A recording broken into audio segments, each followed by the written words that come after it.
Hi, folks. Welcome back to another EDGEy conversation. I'm so excited today to come back to our topic of curiosity. And I am joined by Paul Boling, who's the senior minister at Anchorage First Church, Disciples of Christ. And they are the only Disciples of Christ church in the state of Alaska.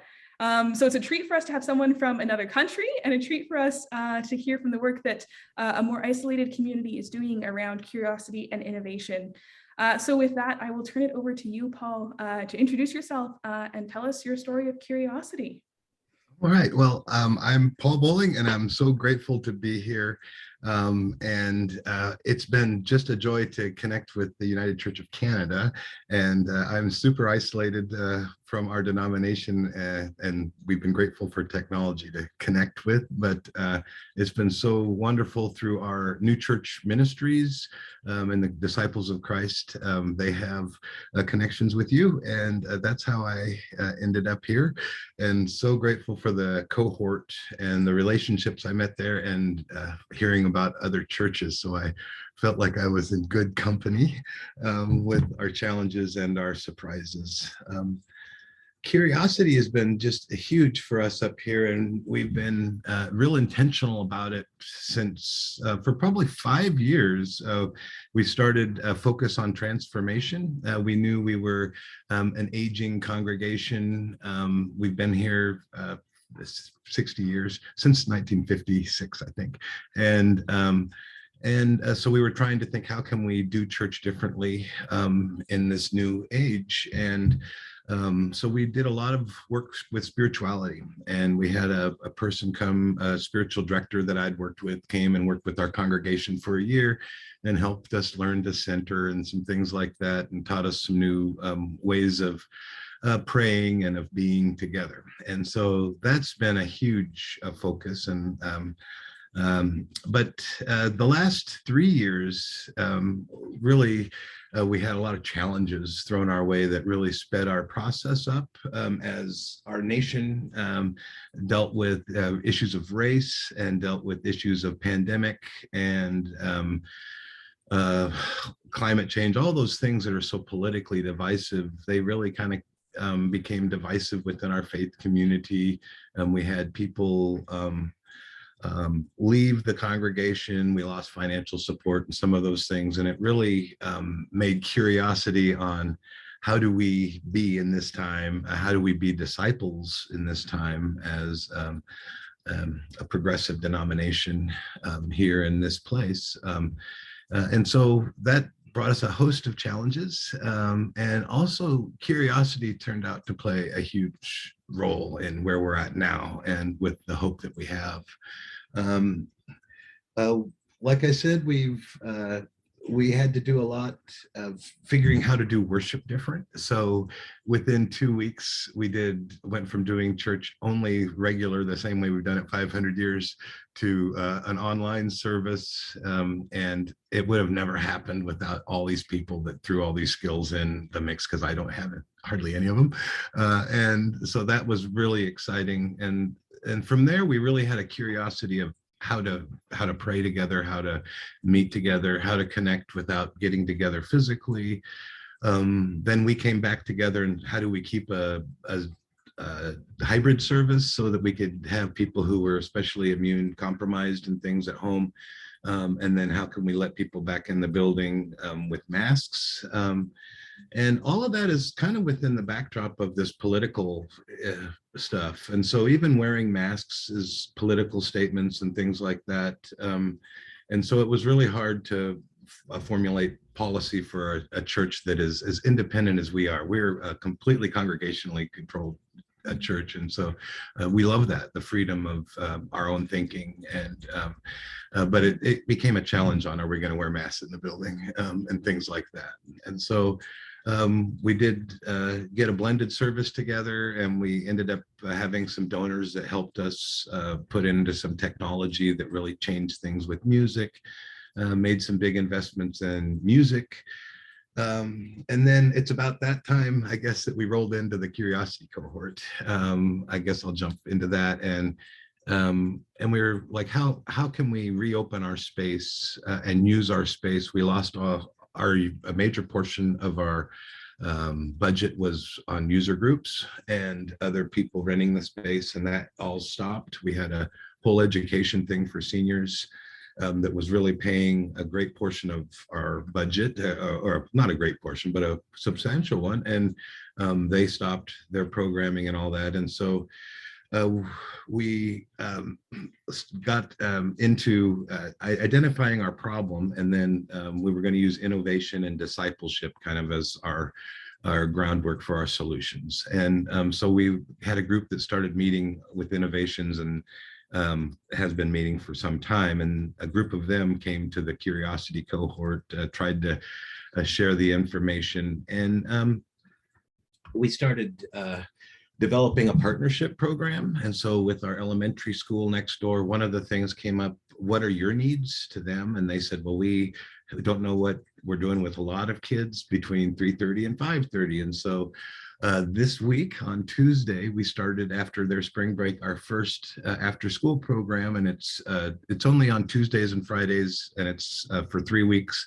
But we have another one we're planning to start as soon as this one stops, and trying to see how it might expand in growth. And so that focus is on kids doing crafts, and they were doing leather crafts on Tuesday. And then also using this investment in all this technology for sound, we do rock band. So we have a rock band, and we have a hope to do like a spin, kind of like a community school of rock type of a place where we teach kids or adults. We do that all the time, just to try out different instruments if they've never played them, and to see what it's like to play in a band is really great. And it's super wonderful for relationship building. Like it cuts down on a lot of barriers when you're just talking about music you love and trying to play it and all that stuff. And so those are some things that are really coming out of this curiosity of what can we do differently with our space, and how can we, and at the same time, we're also thinking, how can we keep this place afoot fiscally, afloat? And so how can we meet needs, do our ministry, make connections and build relationships and share the gospel that way, just by our lifestyle and the way we live, and then answering questions when they come. But so that's been wonderful about the Curiosity cohort, especially seeing other groups doing it. Like when I saw a group talk about using art, I was like, oh, we could use art, because we're also opening our church to do live music on nights. So like we did a Love Thy Neighbor cafe, and we opened it up. It was mostly focused online because our equipment's great for online, but we had people kind of put tables and things in the sanctuary and made it look like a club, which was completely new for us. We've never done anything like that. And so we have another one coming up this Saturday for St. Patrick's Day. And so we're celebrating monthly holidays with music, and I thought we could bring art into that. We could easily bring poetry and some things like that, and make it a midtown event. We're in a really great place in Anchorage, right at the crossroads of everything.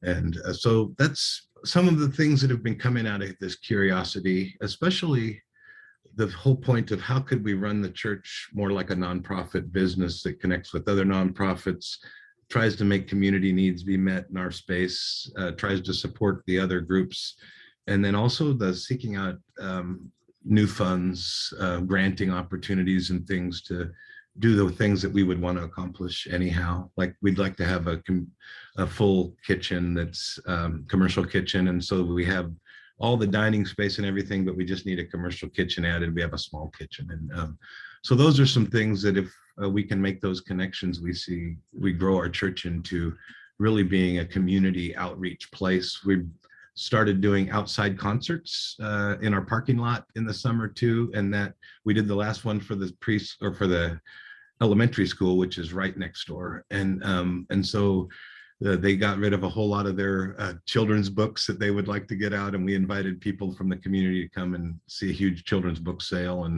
and other things, and had free food, and had so many people from the community come over for the first time, and just hang out in the parking lot and hear bands. And so it's a new mindset for us, and we're also trying to do that while we make this transition. It kind of has to happen quickly. because for financial reasons, we don't, this is something that'd been nice to have a 5-year plan for, but we keep having these 3-month financial deadlines that come, and we have another one, to have a meeting Friday on that tomorrow. These are times with, I guess, the leadership that helped us kind of take a step back, because I think a lot of it comes down to spirituality too, and how we handle conflict with compassion and power with love, and keep ourselves self-differentiated.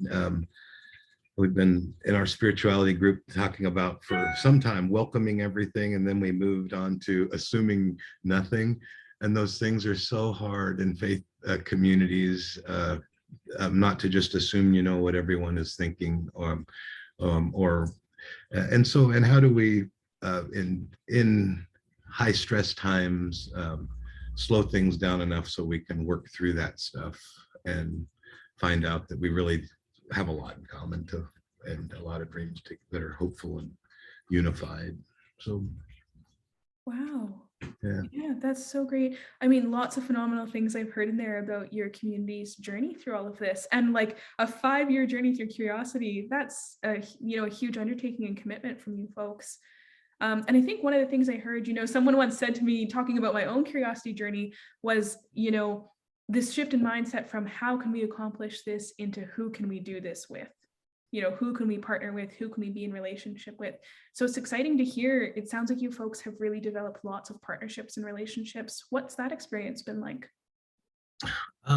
It's been so far super surprisingly well received, and like the people that I've spoke with, like the elementary school, we've always had a relationship with them, and they do things here where they're a safe space, so they do drills over here and things like that.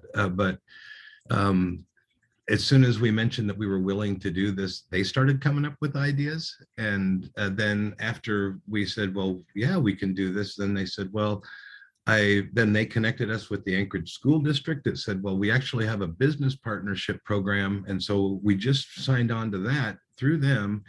And it connected us with like 10 businesses that are really focused on our school. And most of them have alumni kids that went there and things. And so like the coolest pizza parlor, #1 pizza parlor in the state of Alaska, Moose's Tooth, is one of these community partners. So now I get to meet them, and I get to meet like these community business leaders. And so like figuring out how we're going to start getting meetings where all of us kind of touch base at least once a year, but like maybe even more regularly on what do we want to do? How can we support one another?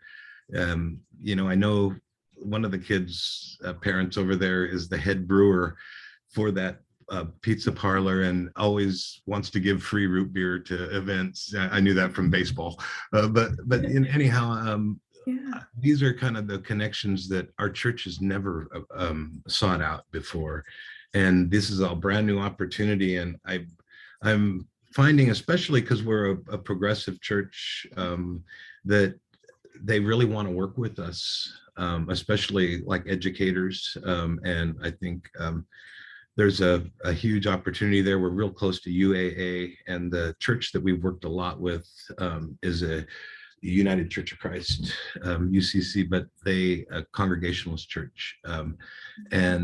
But they've got this great relationship that they've been working on, and I've been working with their pastor, with the university and the dean of students and everything, and they're just starting a childcare program with them. And I can see how they're doing young kids over there, but I can see how we're focusing on more elementary age, how we could, and they're right down the street, so we could really tie a lot of things together that could be beneficial. And then working at connecting with these granting institutions here. Then there are a lot of them, but we've never worked at that before. We've applied for grants once in a while, and like COVID grants we've applied for, but this is a new way of just thinking that's come out of curiosity on how to be a church. Yeah, I'm just really excited by it's what sounds like a really deliberate and intentional discernment process from your community around thinking about how can we reconceptualize and how can we move forward? Did you folks have a specific discerning process? What was that like? Well, it was not as planned out as you would have thought. It was a group of us. It's been groups of people who say, I'll show up and do this at this time. And we had a group that said, I'll start coming on Fridays at noon. And they just have been consistent. They couldn't make it every time, but a group has always been meeting. And we had another group that was more on the implementation of these things, like the party out in the and things, and they meet Tuesdays, and so they meet every Tuesday at noon as well. And so, and there's super small groups, and so one of our biggest right now, it's a challenge, but it's our next process, I think, is as we're informing our board and our leadership and our elders and things on where we are, because things move fast, and then you need to get the whole leadership team on board, and then you have a whole congregation to get on board. Mm-hmm. And so that's the process we're in right now, and just started talking about it in worship and things like that more often, and making it normal, because bringing it in to begin with, it's like we've lost our minds almost, like this. We've never to a congregation that really thrived in the 70s,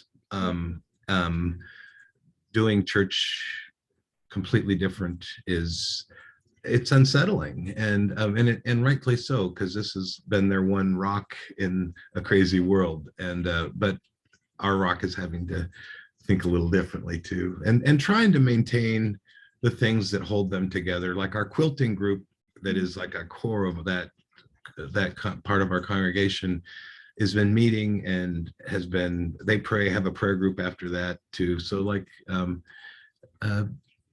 trying to keep everyone's needs being met as we try to expand and reach some new ones for our future, as well as because it's, I feel, our call. But that's a tension that we're having to work through, and that's going to take a process. But we are on a time crunch too, so we'll see how we can fare.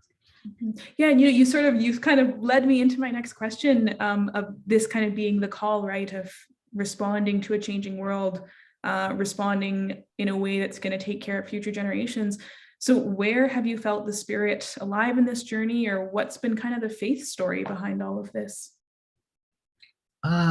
For me, I have 2 kids, and so 14 and 16, and it's been really interesting because the technology piece for them is EDGEy, and the progressive piece of finally the church, like we're like, well, we're going to try to really own our disciples' identity and be welcoming and open, and we're working on a land acknowledgement statement and some of those things, and we have a talking circle that happens today after this. That's all, those are new, and like our kids, our young people love that stuff, and I've found, like I was talking about possibly doing a Twitch youth group. It's a gaming thing, and like I'm not a gamer, but I have a son that just was like, yes, I would love to do that, and it was more excitement than they've ever had in the church, and so that's. I think I may have gone off your question a little bit, but that's been so exciting to see our younger kids' excitement on some of those things, and they love who the disciples are. Our young people do, and so how do we create a church that is super attractive to them and keeps our base of our congregation here and supportive, and like saying, we're willing to take a step back on some things in order to see some other things thrive. And that's that's never easy in community or in family or in church or in the world. So that's kind of, that's an issue. And also the one person that made some of the original investments in technology, their main goal was for the children of and for the young people, and to make sure that faith is still accessible to them and relevant to them, and especially the disciple. She's a lifelong Mhm. disciple, and like our denomination is still relevant, and that was her whole motive. And it allowed the whole congregation to worship from afar and all these other things, but her motive was kids. And so it's not just, I see that in a lot of our elderly folks too, that willing to make an investment in the future. And that brings me such joy, like that plant a tree that you'll never eat a piece of fruit from type of thing. um, I'm so grateful for that. And that brings me hope too. Yeah, absolutely. And to have folks who can, make that investment and commitment to the future, even if it's different than what they grew up with or different from what they're used to, right? Completely, yeah. And completely, even the stuff they're investing in is completely a foreign topic, that they, but willing, and wanting to do it right too. I like the desire to, help us do as well as possible. Absolutely. That's what, I just love that example of your kid being so excited about Twitch as a way of being in community and being in a community of faith. We might have no idea. I'm like, it's making me feel old, but that's such a great thing that they're excited and passionate about that. Yeah. That's really great. Wow. And then when his friends at school, he comes home and goes, I got like 30 friends, they're all in, and I'm like, we don't have 30 people going, we don't have 30 ninth graders doing anything, so how do we capitalize on that? Because they're all doing it after school anyhow while they're doing their homework, and if they're watching a movie or whatever, it's not like we used to do it. It's a new way, and it really works. And you can really have meaningful conversations and relationships this way, and that's all been completely new to so many of us. Wow, really cool. And I mean, you've probably answered this in lots of different ways, but just really curious, what's been the most unexpected part of all of this for either you or for your community?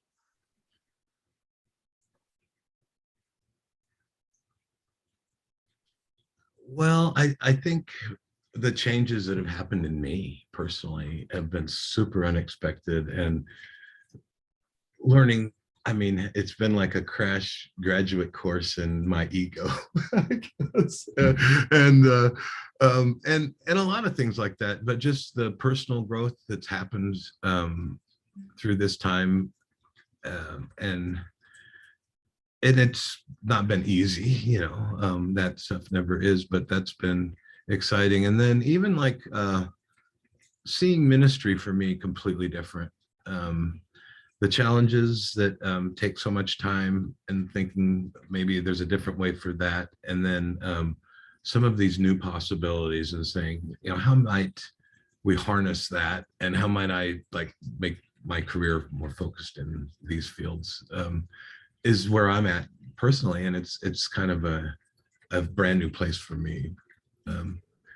And it's not one that, I mean, I can be very calm and peaceful there, but it could also build a ton of anxieties too, and so that's new. Yeah. And what, I think that's great. This sense, right, of leading by example, or really being with everybody on this journey, right? It's not separate from you as a leader. You are living the joy and the hardship of it. I especially like the embracing ambiguity, please, ambiguity. I'm one that really likes to know where we're going, and I've always liked to, at least in my head, know where I think the path is, and to really be able to look at a group of people who are needing, some real direction too, and saying, we're all in this space of ambiguity, and we all need to discern our way out of this calmly, and then trying to lead that by example, because that doesn't come natural to me. so there has to be some real faith and trust, and all of those things have been exponential the last couple of years, and so is the learning from positive and negative experiences through it. Mhm. Yeah. And this question now will maybe seem a bit irrelevant after hearing you say that part of it is embracing ambiguity and kind of sitting in the not knowing.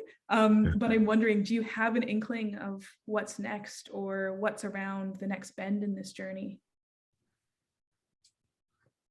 My hope is that that we embrace our disciple identity more fully as a congregation here. We have a new church start that we're trying to do, an online church start that's only online. Our focus is completely online for the state of Alaska, since we're the only church in the state. And we've been making a lot of connections within the Alaska Native community. And so maybe trying to bring, they're just putting in high-speed internet throughout the whole state. And so it's at the perfect time, including the villages. And so it's a ripe opportunity for us to try to connect with Alaska Native issues. We're a beautiful space for the environment. And so like environmental issues up here, we're kind of cutting edge. We've got all glaciers and all those things to show people. And so I would love to see us really embrace all of our uniqueness here that we can offer the lower 48, especially, or the world. And we've had groups that have come up and kind of had Alaska Native educational and environmental educational trips, college students and high school students. And I was thinking we could really expand on that programming. But I think the brand new church online is huge potential, and trying to branch out and not thinking of church as a space, but as an online space. And so we've got a denomination, and we've got our region up here, the Northern Lights region. We helped name that, but when they joined, a bunch of them, we did. And so trying to make those things feasibly start, keep the current congregation that we've had and that have been so committed up here for a lifetime, keep caring for them in ways that are meaningful, but also really change our outlook on ministry for our community by using partnerships and meeting community needs in our space. And that's a transformation that I think we can embrace. They've had a plan for this, for a full-size kitchen for 20 years. I've got the old plans, or long before I got here, 30 years, I think. So anyhow, there's a lot that can be, and keeping our community of faith focused and united is our key.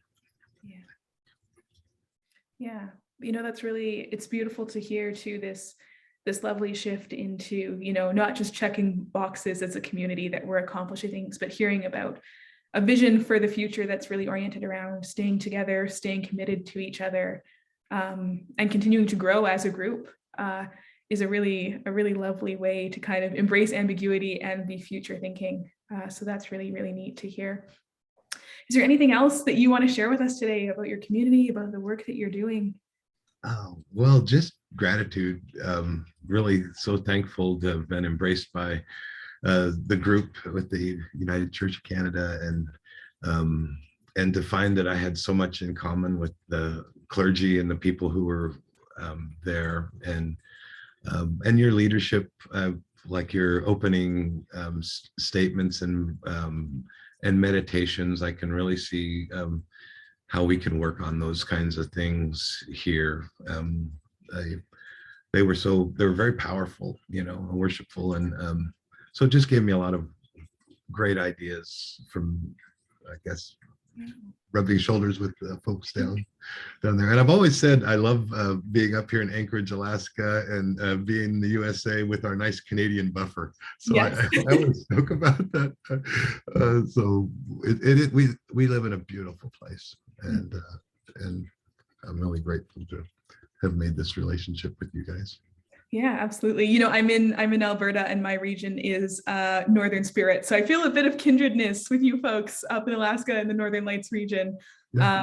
So it's kind of nice to be able to hear your story and sit alongside you in your community as you do this work. It's very neat. If folks want to find out more about you or be in touch or follow along your community's journey, how could they do that? Well, we're at fccanchorage.org is our website, and paul.boling@gmail.com.